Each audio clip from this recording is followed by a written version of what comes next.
اگر زندگی اتنی ہی اچھی ہوتی تو دنیا میں کوئی بھی روتے ہوئے نہ آتا۔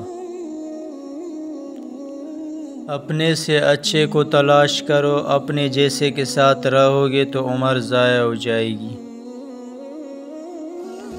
جو شخص سجدوں میں روتا ہے اسے تقدیر پر رونا نہیں پڑتا۔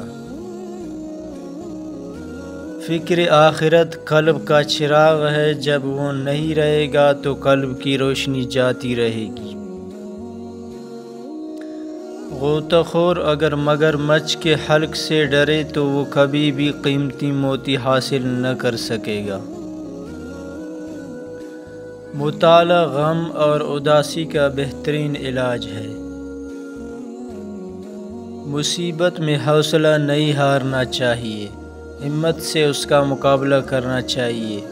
ہمت طاقت سے زیادہ کام کرتی ہے۔ کمزوروں پر رحم نہ کرنے والا طاقتوروں سے مار کھاتا ہے۔ جو شخص کوشش اور عمل میں کوتاہی کرتا ہے پیچھے رہنا اس کا مقدر ہے۔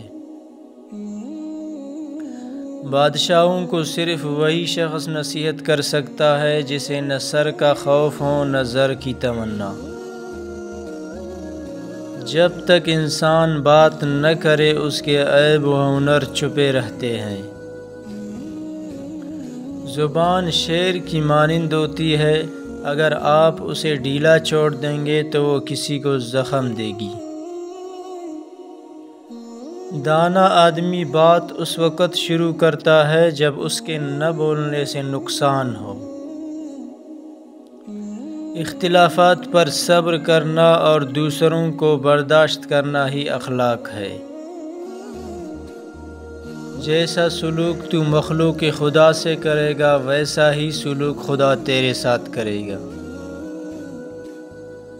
صبر زندگی کے مقصد کے دروازے کو کھولتا ہے، کیونکہ سوائے صبر کے اس دروازے کی کوئی چابی نہیں ہے۔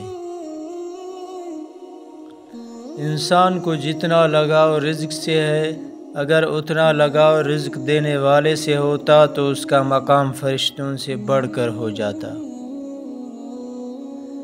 دنیا میں آنا آسان ہے لیکن اس سے چھٹکارا پانا مشکل۔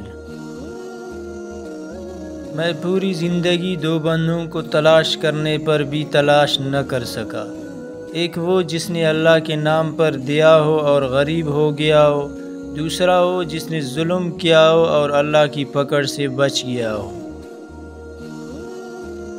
جب مجھے پتہ چلا کہ محل کے بستر اور خالی زمین پر سونے والوں کے خواب اور قبر بھی ایک جیسی ہوتی ہے تو مجھے اللہ کے انصاف پر یقین آ گیا۔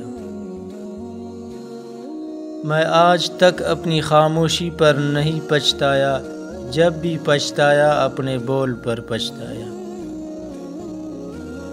کسی کو اتنا پیار دو کہ گنجائش نہ چھوڑو، اگر وہ پھر بھی تمہارا نہ بن سکے تو اسے چھوڑ دو، کیونکہ وہ محبت کا طلبگار ہی نہیں بلکہ وہ ضرورت کا پجاری ہے۔ دنیا داری نام ہے اللہ سے غافل ہو جانے کا، ضروریات زندگی اور بال بچوں کی پرورش کرنا دنیا داری نہیں ہے۔